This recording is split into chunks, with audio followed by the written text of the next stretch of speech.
bom dia a todos que estão aqui nos acompanhando nesse evento. Agradeço a presença de todo mundo. Meus amigos, a primeira questão que a gente adianta aqui, o Fábio já falou um pouco, né? Para 2023, a gente tem uma novidade grande, que é uma troca de governo. Isso é sempre um ponto de inflexão aí quando se fala em regramento,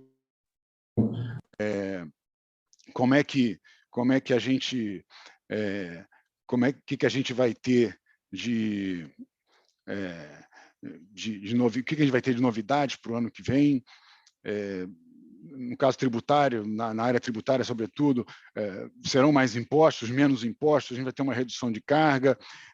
Independente do viés ideológico, a gente sabe que um governo de esquerda ele preza por um Estado maior, um Estado que gasta mais, e Estado que gasta mais, ele precisa de dinheiro, né? E dinheiro, em geral, os governos usam 3 expedientes para ter dinheiro.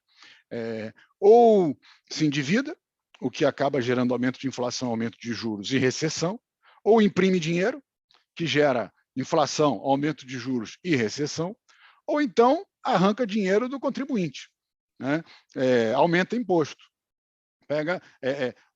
usa a sociedade para financiar aí os projetos e o que o novo governo tem de planos. E esse tem sido indicativo. Tá? Na verdade, a gente já vinha num caminho, numa espiral de mudança tributária. Só para lembrar, a gente vai falar disso aqui, nós temos 2 propostas de emendas constitucionais que mudam a tributação sobre consumo.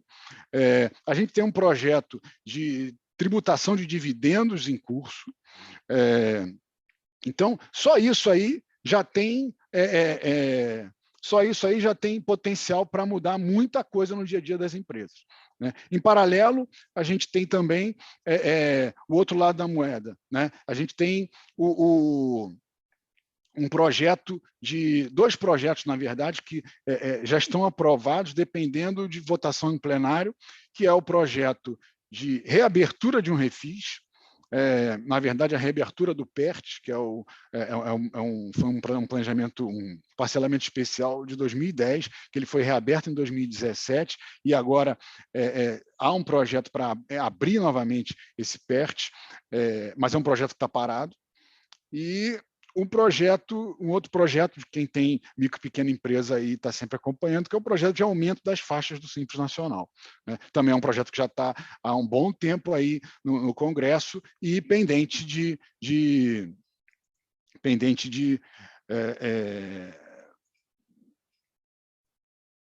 aprovação. Bom, eu vou aqui compartilhar com vocês a minha tela e vou passar aqui alguns slides sobre esses tópicos para a gente conseguir ter aí um norte. Bom, como eu falei, vamos tratar rapidamente sobre esses temas, né? Transação tributária, refis, reforma tributária, tributação de dividendos, tributação de grandes fortunas, Código de Defesa do Contribuinte, Simples Nacional e planejamento para 2023. Eu começo falando da transação tributária, antes de falar do refis, porque o governo anterior, né, o Ministério da Fazenda, lá, sob o comando do Paulo Guedes, eles privilegiaram, no lugar de um refis, privilegiaram transações tributárias. Qual é a diferença do refis para a transação tributária? O refis é uma lei que vale para todo mundo, independente, a mesma regra para qualquer contribuinte, né? Eu tenho, uma norma que sai do Congresso, né, onde a Fazenda Federal, sobretudo, tem que obedecer sem discussão.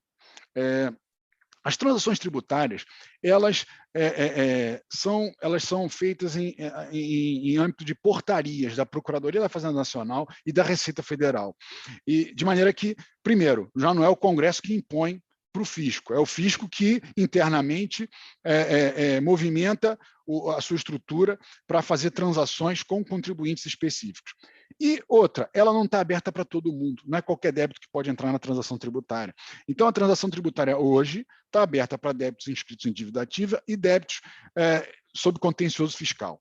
Então, ou o seu débito está inscrito em dívida ativa, ou o seu débito está na Receita Federal e você está impugnando esse débito. Se não for nenhum desses dois casos, não cabe transação tributária. E aí, bom, se não cabe transação tributária, você vai ter que fazer o parcelamento ordinário, lá em 60 vezes, se quiser.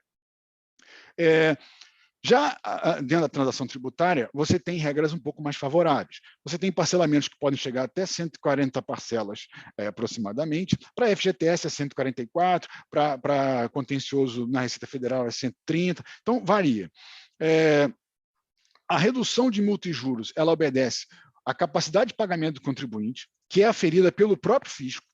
Né? Então, não é uma regra universal de desconto para todo mundo, não. O fisco vai analisar a sua capacidade de pagamento. A redução de multa e juros ela tem um piso, ela não pode reduzir e o seu débito total ficar abaixo de 65% do débito original. E eu tenho tipos de transação. Então, eu tenho adesão, uma transação por adesão, que é para dívidas até 1 milhão, ou seja, nessa você não pode propor nada, é um edital que você entra lá no ECAC e você adere ou não.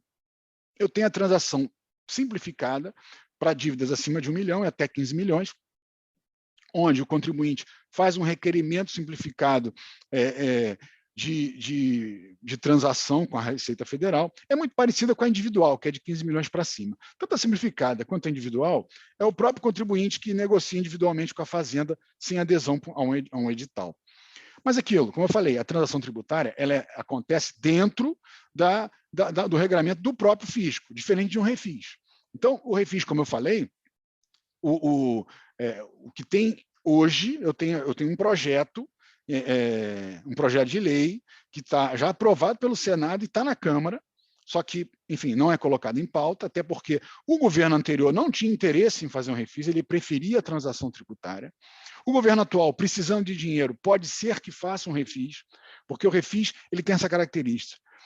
O governo, apesar de ser um desconto na multa e juros, como você tem uma entrada, como você traz para dentro de um início de pagamento contribuintes que estavam inadimplentes, no início você acaba gerando um ganho de caixa. Então, um governo entrante precisando gastar, pode ser que ele, então, fomente aí a aprovação desse refis junto ao Congresso. Se vier, como eu falei, é a reabertura do PERT, uma transação que existe desde 2010, que foi reaberta em 2017, e dá lá mais ou menos as mesmas condições, só que sem limitações. Eu posso pagar em 120 ou 140 vezes, eu tenho redução de multa e juros, dependendo da quantidade de parcelas, dependendo do tempo que eu vou quitar meu parcelamento. Bom, além disso, eu tenho tramitando lá 2 propostas de emenda constitucional de reforma tributária, a 45 está no Congresso, está na Câmara dos Deputados, e a 110 está no Senado Federal. Ambas, elas buscam substituir os impostos sobre consumo, ou seja, ICMS, ISS, PIS, COFINS e IPI, pelo IBS, um tributo só, com uma alíquota ainda a ser definida, porque olha o desafio, né? Eu não posso cair arrecadação, porque o Estado está sempre precisando de mais dinheiro. Então, eu não posso cair arrecadação, quero simplificar a vida das empresas, que esse é o objetivo. O objetivo da reforma tributária não é reduzir tributo, é simplificação. Então, quer pegar esses 5 tributos, trocar por um. Agora, é uma simplificação que vai acontecer a muito longo prazo, porque tanto a PEC 45 quanto a PEC 110, elas prevêem um período de transição. Esse período de transição, a gente vai conviver com ICMS, ISS, PIS, COFINS e IPI, e mais o IBS. Só que o IBS numa alíquotazinha simbólica, só para que o fisco consiga ver o comportamento dessa arrecadação, e aí sim poder definir a alíquota suficiente para substituir os outros tributos. Esse período de transição, originalmente na 45 era de 5 anos, na 110 era de 10 anos. Ambas estão em franca discussão, isso tudo está ainda passível de alteração, mas não vai fugir muito disso, né? De substituição, de alíquota simbólica, de período de transição, e uma má notícia para o setor de serviço. Se essas PECs se mantiverem como estão, ela tende a reduzir um pouco a carga tributária da indústria, um pouco menos a do comércio e subir a do serviço, né? Porque ela tende a botar as alíquotas. Hoje a gente tem uma distância muito grande de tributação tributação indireta para comércio, indústria e para serviço. Enquanto o comércio paga ICMS, a indústria paga ICMS e IPI, com alíquotas de 20, de 10, de 15 para cada um desses tributos, o serviço paga 5% de ISS. Então, o objetivo é diminuir um pouco essa discrepância, né? Então, isso fatalmente vai redundar no aumento de carga tributária para o serviço, e essa é a grande briga dos setores de serviço na tramitação das PECs. Então, a gente tem a oportunidade de acompanhar, e a gente vê em todas as comissões e discussões, audiências públicas, o setor de serviço sempre muito forte lá, porque ele tende a ser o grande prejudicado aí nessa reforma tributária. Bom, mas a reforma tributária que ela já está aí há mais de 2 anos lá no Congresso tramitando, vamos ver se realmente sai agora em 2023. Eu já adiantei um pouco, falei de tributação de dividendo, mas já entrando no campo do aumento de tributação, não é impossível, tá, a gente ter discussões sobre aumento de tributação de imposto de transmissão, de doação e causa-morte, que é o ITCMD. Tem uma discussão que sempre vem, que é a tributação de grandes fortunas, um tributo previsto na Constituição Federal e nunca aplicado, e a tributação de dividendos, como eu já adiantei, né? A tributação de grandes fortunas, né, vamos do mais fácil para o mais um pouco mais detalhado. A tributação de grandes fortunas, em geral, sobretudo a parte mais à esquerda do Congresso, sempre tenta trazer esse tema à pauta, e a sociedade como um todo ela é refratária a esse tipo de tributo, por uma série de razões. Primeiro, que vai impactar muito pouca gente, né? Então, você vai criar um tributo a mais que vai tributar quase muito pouca gente. E por conta de impactar muito pouca gente, ela acaba tendo uma arrecadação muito baixa. Então, você tem todo um mecanismo para arrecadar, que está arriscado custar quase o mesmo preço do que você vai arrecadar, ter quase o mesmo custo do produto que você vai arrecadar. Então, no mundo inteiro foi abandonada, onde se tentou essa tributação, em poucos lugares foram tentados, e nos poucos lugares que foi tentado, se abandonou esse projeto de grandes fortunas. Até porque também grandes fortunas elas podem migrar. Então, você começa a tributar muito fortuna no Brasil, quem for milionário, tiver quem tem geralmente uma grande fortuna realmente, ele tem mais mecanismos, mais ferramentas para pegar e migrar, colocar o dinheiro fora do país e pronto. Ele fugiu da tributação e, ao mesmo tempo, a gente ficou sem o valor, sem os recursos aqui dentro. O ITCMD, que é o Imposto de Transmissão Causa-Morte, pago geralmente na transmissão de heranças ou então doações, ele no Brasil ele é historicamente baixo, né? Eu sei que ninguém gosta de pagar imposto nenhum, e quando a gente faz um planejamento sucessório, às vezes, né, quando se fala que vai pagar 8% de imposto de transmissão, todo mundo pula. Mas o Brasil tem uma das menores alíquotas de TCMD. Há países que, na transmissão de patrimônio de pai para filho, enfim, de autor da herança para herdeiro, se perde 40% a 50% do valor da herança. No Brasil, a alíquota vai de 4% a 8%, dependendo do valor. Rapidamente ele chega a 8%, os limites são baixos, então esse valor rapidamente chega a 8%. Então, assim, essa alíquota está definida na Constituição também, ela tem um limite, e é uma discussão o aumento dessa tributação sobre herança. Então, isso aí incentiva que quem precisar fazer um planejamento sucessório, um planejamento patrimonial, não custa já colocar esse tema na agenda, porque amanhã aumenta um tributo desse, vai ficar mais caro. Tá? E a tributação de dividendos.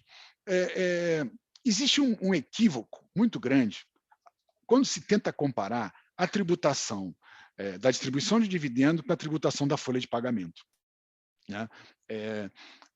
Se coloca como injusto, porque quem é assalariado paga 27,5% de imposto. Quem é empresário paga nada, porque é isenta a tributação na distribuição de dividendos. Só que, na verdade, a gente tem 2 pontos aí. Primeiro, a gente está comparando situações totalmente distintas. o dividendo ele não é rendimento do trabalho, o dividendo é retorno de investimento. Eu coloco um dinheiro numa empresa, eu compro uma ação na bolsa e tenho aquele valor que volta para mim, aquilo é um retorno de investimento, aquilo não é uma remuneração de trabalho. Tá? Então, quando eu comparo as duas coisas, eu estou comparando situações distintas.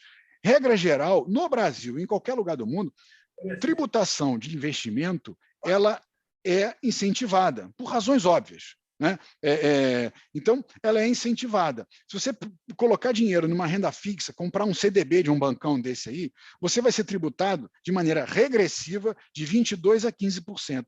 Se você deixar seu dinheiro lá mais de 2 anos, você vai ser tributado em 15%. Então, enquanto um trabalhador, qualquer pessoa que tem um rendimento assalariado, é tributado em 27,5% se ganhar acima de determinado patamar. Então, eu já tenho uma diferença aí. Mas por quê? Porque, de um lado, eu estou tributando renda de trabalho. Do outro lado, eu estou tributando investimento. Investimento eu quero fomentar. Né? Você imagina, se eu coloco... Se eu coloco dinheiro num banco desses aí, ou então compro um título público, uma NTNB, e já vou ter 15% de rendimento lá, se eu começar a ter 15% também de tributação no meu rendimento de uma empresa, naturalmente que o meu prêmio de investimento diminui, então o meu apetite ao risco também diminui. Eu tenho que ter um retorno muito maior. Né? Então, essa é a razão pela qual, geralmente, isso não é uma equação que necessariamente eu começo a tributar dividendos, eu aumento a arrecadação e eu coloco uma isonomia no sistema. Não é verdade. E a segunda questão aí que sempre se esquece é o seguinte: no Brasil, o investimento a tributação de dividendos, ela é isenta, o rendimento, né, o recebimento de dividendo é isento de tributação desde 1996. Em 96, com a Lei 9.249, houve uma junção das alíquotas. Eu tinha a tributação na empresa, como tem até hoje, e a tributação no sócio. Então, o legislador ele optou por concentrar a tributação na empresa. Então, eu concentro a tributação na empresa e depois eu distribuo o dividendo de maneira isenta. É mais inteligente fazer isso, por quê? Primeiro, eu tenho mais caixa, porque eu tributei logo na empresa. Então, assim, se a empresa entesourar resultado, por exemplo, aquela parte da tributação que seria na distribuição de dividendo, ela vai ficar lá esperando acontecer. Se eu tributo tudo na empresa, a empresa faturou, eu já estou tributando.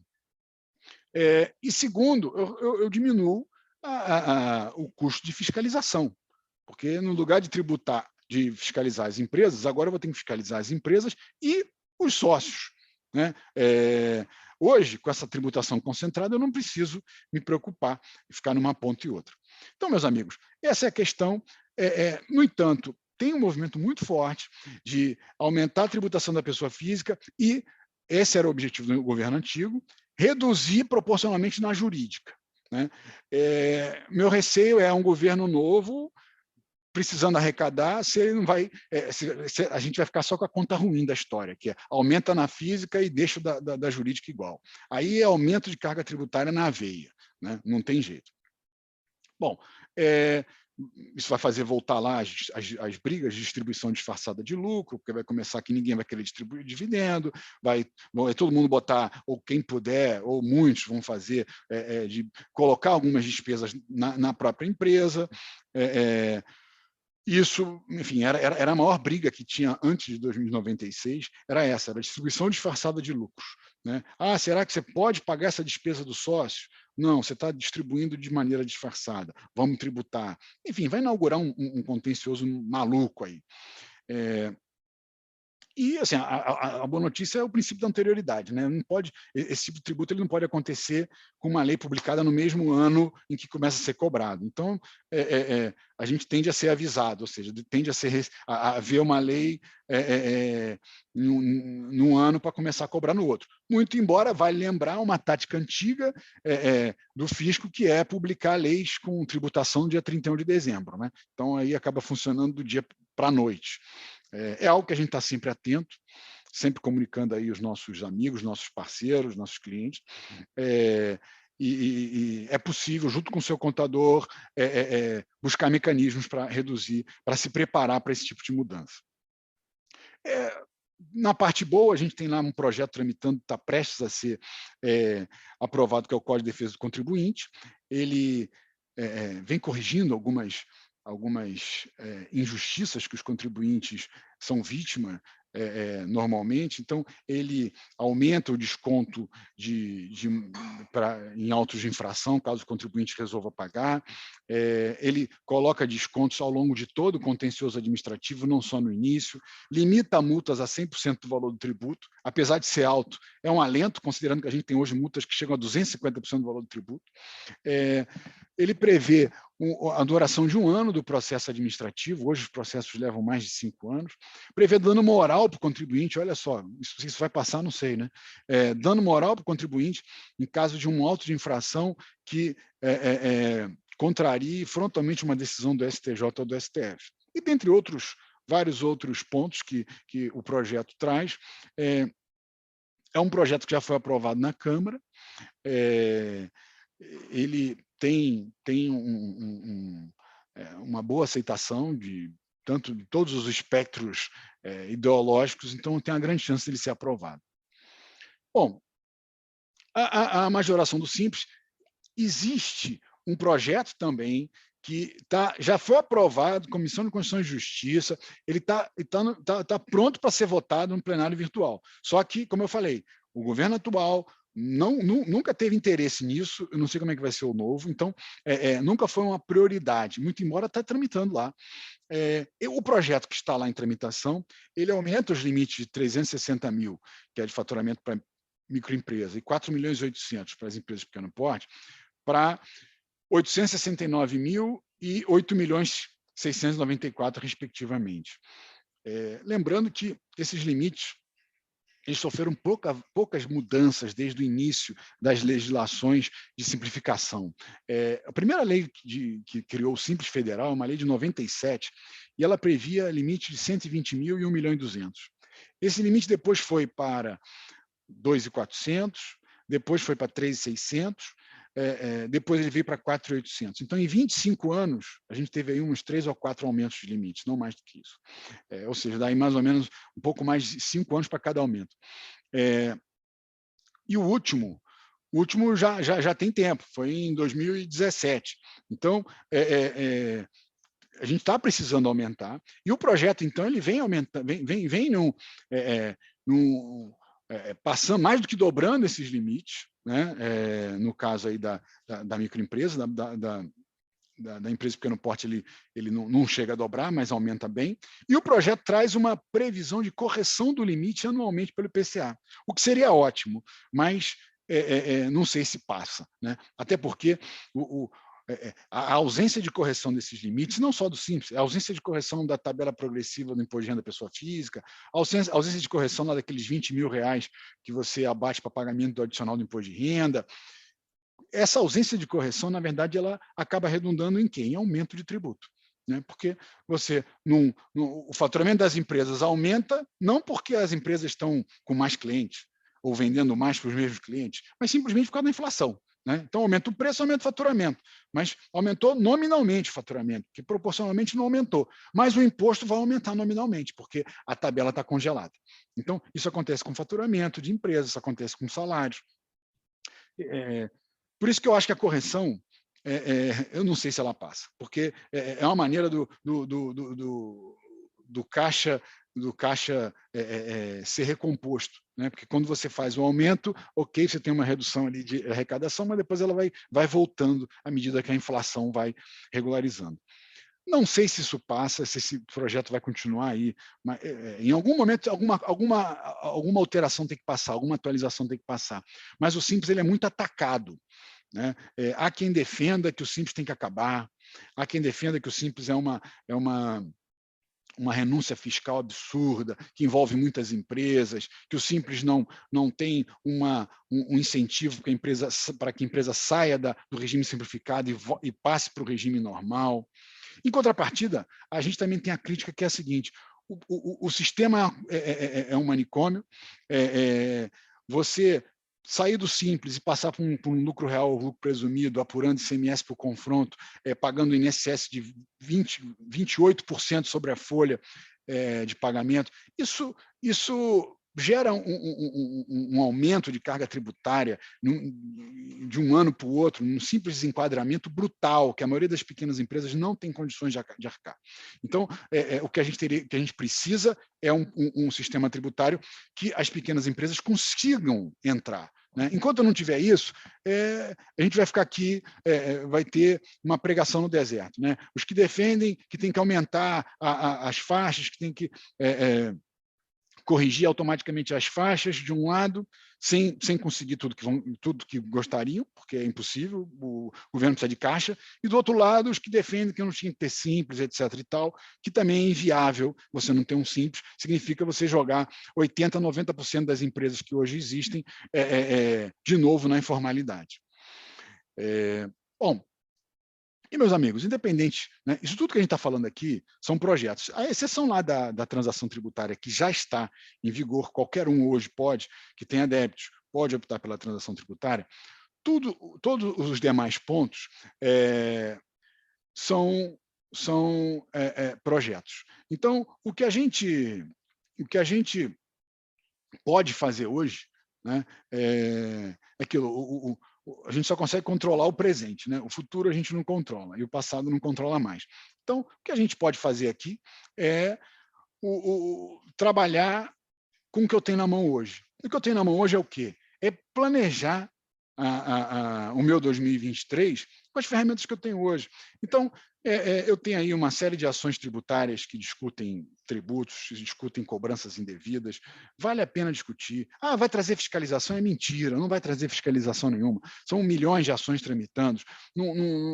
Ia faltar braço para fiscalizar todo mundo que discute processo. Levantar créditos, buscar créditos. O judiciário vai mudando o seu entendimento ao longo do tempo. Então, às vezes, a interpretação que o contador faz, que é uma interpretação correta e conservadora naquele momento, pode, eventualmente, ter ficado no passado de uma maneira que hoje não é mais enxergada assim. Né? Então, o judiciário, o CARF, muda o entendimento, vale a pena você revisar, vale a pena você ir lá atrás e ver se você não pagou a mais de acordo com determinada regra, e agora tem aí uma oportunidade de levantar um crédito. Benefícios fiscais outro caminho que as empresas também não podem negligenciar. A gente tem benefícios em âmbito municipal, em âmbito estadual. Vale a pena conhecer os benefícios, ver se você não se adequa de alguma maneira para esse tipo de benefício. Né? E, como eu falei, é uma estruturação tributária em geral. Você olhar como um todo o teu negócio, fazer uma revisão anualmente. Né? A gente sempre defende que planejamento tributário não é algo que você faz uma vez e para nunca mais, é algo que você tem que fazer no mínimo uma vez por ano. Todos os anos tem que estar olhando tudo de novo, né? Porque as leis mudam, os entendimentos dos tribunais mudam, as discussões tributárias mudam, né? E, enfim, a sua empresa muda, a gente muda. Então, por que a nossa tributação na nossa empresa não vai mudar? Tem que mudar, pelo menos tem que, se você não vai mudar, mas você não vai mudar, vai se manter no mesmo patamar de maneira consciente, sabendo que, olha, é uma escolha, a minha escolha não foi não escolher, eu escolhi continuar igual, ou não, ou escolhi ir daqui para melhor. Bom, meus amigos, premido aí pelo tempo, eu fico por aqui, muito obrigado.